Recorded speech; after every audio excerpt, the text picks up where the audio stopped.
Hello and welcome back to the port. I'm the Gavin Major, and this is a review of the French Tier 7 battleship Champagne. I will also occasionally call it the Champagne, simply just due to Futurama and how Zap Brannigan Champagne mispronounces champagne during that series, so unfortunately it's kind of stuck in my head, so you're going to have to bear with me on that one. Now this is a game of domination on hotspot, and it's a tier 6 and 7 game on the MT River Fiji, New Orleans, Suzuyu, Otago, Siegfried, Gneisenhower, Colorado, Bismarck and Iowa. Spawning on the right side at Charlie objective. Our cruisers are folding over to the centre. Looks like most of our teams folding to the centre, which is a little bit not advantageous for me. I'm going to have to be wary of that, especially considering I'm now spotted. But yeah, so going over the stats of the Champagne, and in regards to the Tech Tree Tier 7 battleships. So survivability, she has the lowest base HP of only 52,600, so that's not a lot of wiggle room to play with, I guess you could say. Furthermore, she has the lowest HP pool, which is 74,608. Obviously that's all subject to command build inspirations and other things like that you can do along the way. However, she does have a average torpedo reduction of 28%.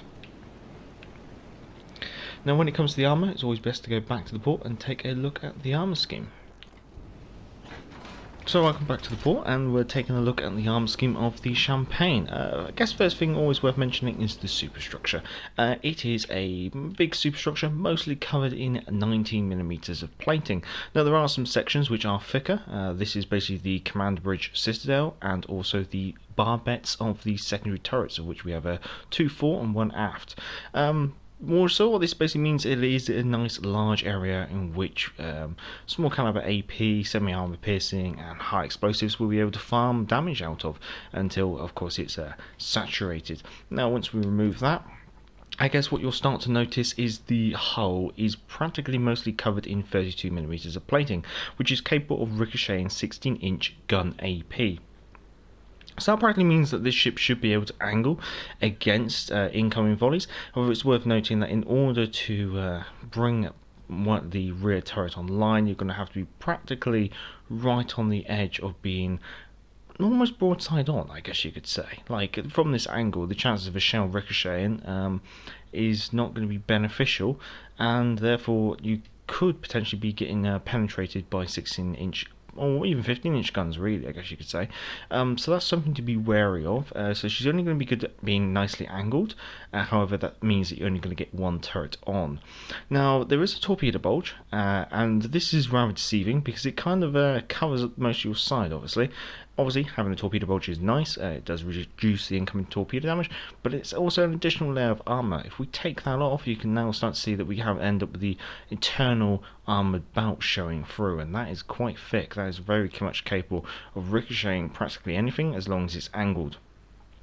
If we go to the bow and the stern, yeah, 32mm plating. There's not much more to say here. And there's nothing really specific to say regarding their shape, so I might as well just take those off. And we're starting to get into the guts of the Champagne. Let's start off with the upper armoured bout and the armoured deck. Again, 32mm plating all over, perfect for ricocheting 16-inch AP. Nothing really much more to add on this, so we'll take that away. This now takes us to the armoured belt, really, and the casement armour, and it's worth noting that she has a turtle back. She does have like an outer plating of 240mm, and then like an internal plating of about 30mm, which is all stacking up quite nicely, especially when you consider that this is additional armour before shells start to get into your citadel. So it's all good additional protection, I guess you could say. And it's a very good armour. Might as well go into the turrets and the barbettes. Again, just lots of thick armour. What you come to expect from the turrets of most battleships, capable of ricocheting practically anything and everything. But it's just all down to RNG, whether they get knocked out, I guess you could say. So that just takes us to the citadel. As you can see, it's practically only a sliver above the waterline. So that means that close range engagements, especially potentially with that it's slightly weaker turtle back, I guess you could say, but it does mean she has a slight. It can be slightly difficult to hurt at close range. Obviously, long range plunging fire that's where the centre deck of the um, armoured belt and stuff is going to take into play. But then again, that's if it doesn't skip off the deck as well. So it looks like it's quite reasonable armour scheme wise, and this Citadel is practically mostly covered in 50, 30mm plating, 40mm. The ends are in quite thick armour, so it's practically a standard Citadel. It's nice and small, and it's quite low in the water, so it should be quite beneficial. Well, that's the armour scheme of the Champagne, so let's go back to the game. Well, welcome back, and so we're going to crack on with the rest of the review. Artillery wise, she has 6 16-inch guns mounted in 2 treble gun turrets, with A turret up front and B turret at the rear, so that's a bit of a downside really. If you lose one of your turrets, you're going to lose half your armament, and also you can only really bring 3 guns to bear directly forward and 3 guns to bear directly aft, and therefore it means that you have to obviously kite. She does have quite a broad stance at times.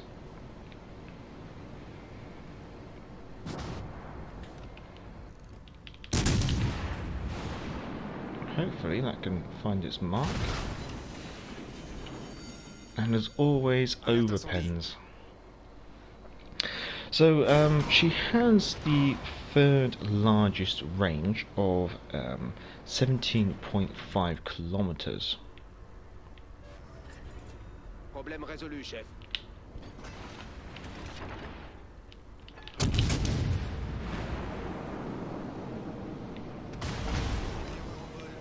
That's better. That's better. Yeah, she has a better than average reload and the best turret traverse as well. So I guess that's nice, being able that she can actually rotate her turrets quick enough in order to compensate for the slight lack of gun handling, I guess you could say.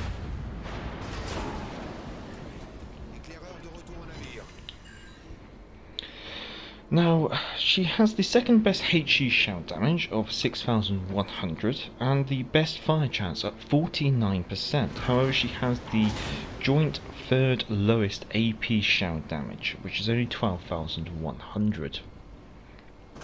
Furthermore, she has the worst HE and AP DPMs and the 2nd lowest fires per minute, and that's really due to her very low gun count, I guess you could say. Manoeuvrability wise, she's the fastest at 34 knots, and she has the joint best turning circle of 850 meters. Furthermore, she has the 4th best rudder shift of 15.5 seconds.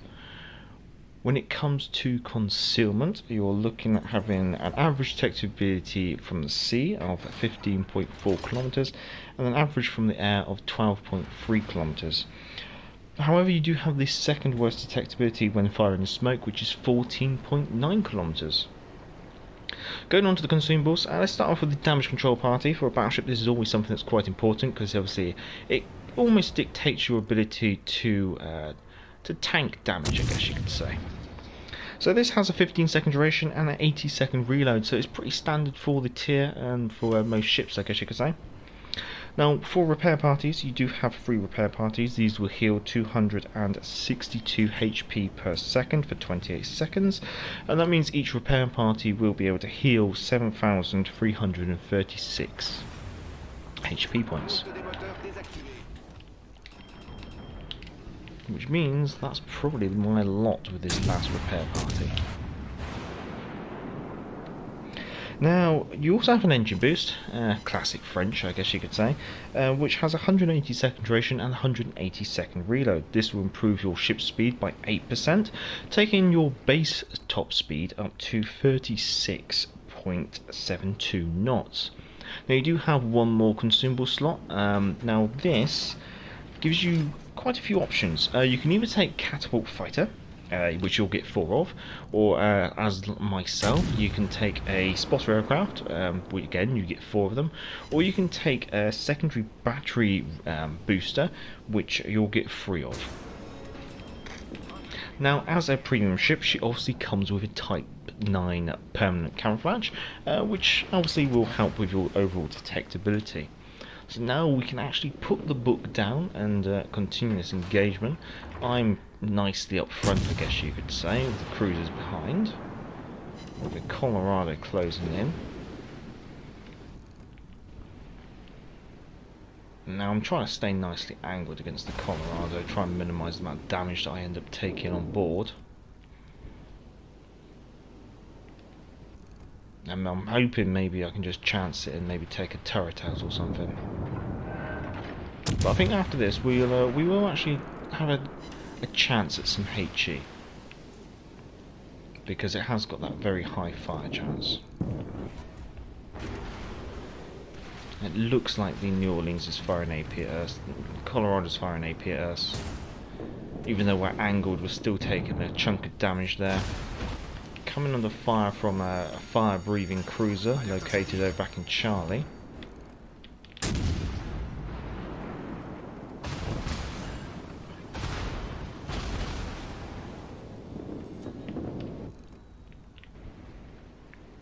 I think we'll be able to get one more turret off of all the cruisers have actually pushed up to assist. So now we might be able to try and work over the cruiser that's located in Charlie. This is where that very nice quick turret traverse speed is helpful, because as you can see, wide turrets nicely racing around to assist.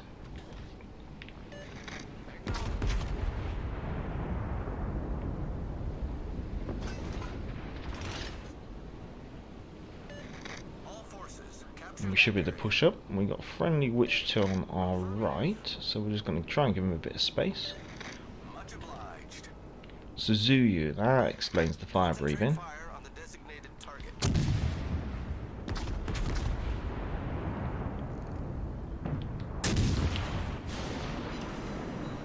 Again, overpens. That's one of the things I seem to find with the Champagne. Maybe potentially taking Jaujard as a commander wasn't the best choice. Obviously, I haven't really gone over the modules, but if you want me to go over them, they will be down in the description along with the commander build. But I've taken aiming systems, of course, steering gears, target acquisition module. You kind of have to take that as it is your only choice for your third slot, and also taken I think one of the main battery modules, the one that basically improves reload speed at the cost of turret traverse. I thought that was a sensible choice, considering you only have the 6 guns. It would be nice to be able to throw more stuff down range. That Suzuyu is nicely tucked in there. I can't actually get guns onto him because of the island, which is a shame.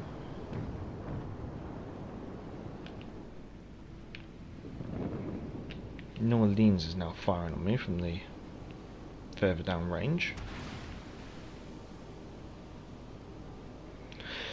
Now, I did actually mess around with a speed build on the Champagne when I first had access to her, and that was quite amusing. I did manage to cap out at about 40.2 knots, which is rather amusing for a 16-inch gun battleship.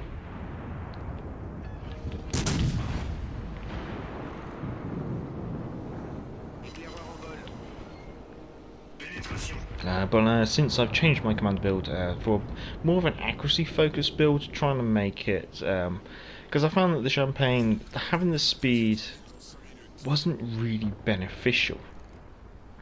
It simply meant I managed to race in to die quicker rather than any other form of benefit. Gonna have to be cautious of torpedoes from the Suzuyu.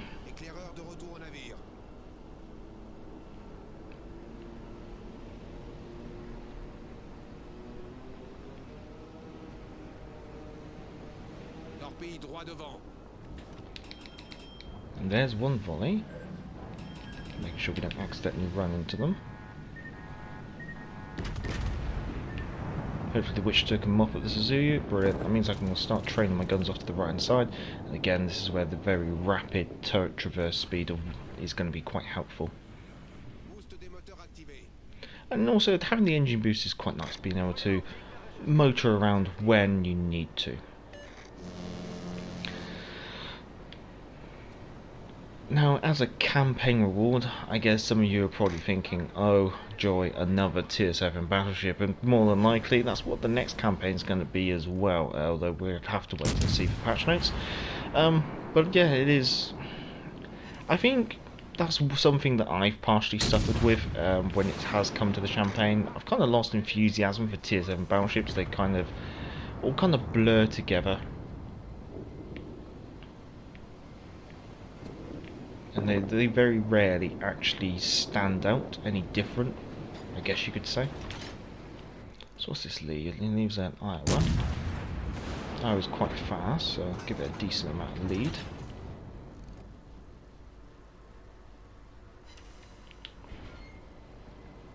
But yeah, I think it's the big issue with the campaign is just the volume of guns and the broad stance. If you can live with that, then she can be a nice bit of fun.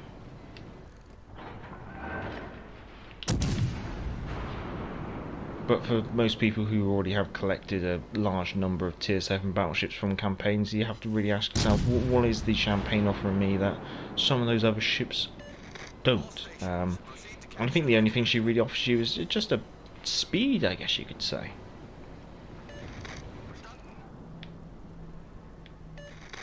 But it's amusing to think that even with free repair parties, the total HP of the campaign with those free repair parties is only a smidge more than an Iowa on base. And Iowa's got a base amount of HP of about 70,000, whereas a champagne with all of her repair parties, you're only looking at about 74,000 HP. So we just got a Siegfried left on the enemy team. Teams are very close to being equal on points. Difference of only 6 points at the moment. Whether we're going to be able to mop up the Siegfried is a question of timing, I guess you could say. So unless anything interesting happens, I'm going to leave you with some Colonel Bogey's March.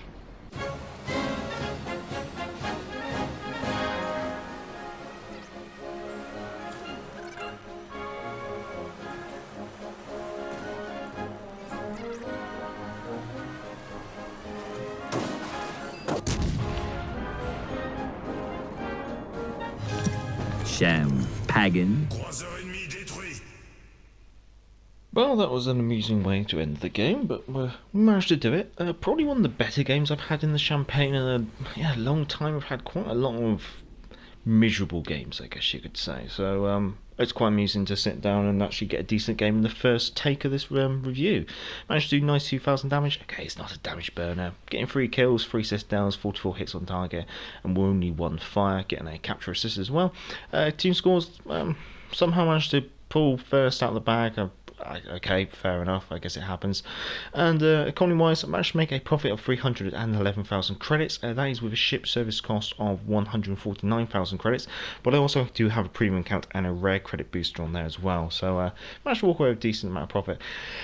Personally, I'd say, I think it's, do you really need her?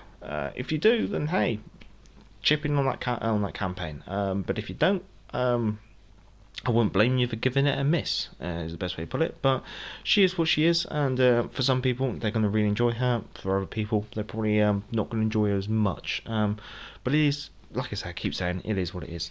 Well, if you have enjoyed this review, feel free to give it a thumbs up. And if you enjoy this kind of content, feel free to subscribe. Down in the description is the commander build, the no, not the aiming systems, the modules, I should say. The email address channel if you want to send your own personal game captures for the community spotlight video on Monday. And link to Patreon if you want to support the channel on Patreon. And if you do support the channel on Patreon, then your lovely names will be appearing on the end screen. Until next time, I'm the Galloping Major, and back to the port. Hey, hey, clear the way, here comes the Galloping Major. Bumpity, bumpity, bumpity, bump. Get out of the way there, you fellows, unless you want me to run you down. I guess this is the life. Now, hey, hey, clear the way, here comes the Galloping Major.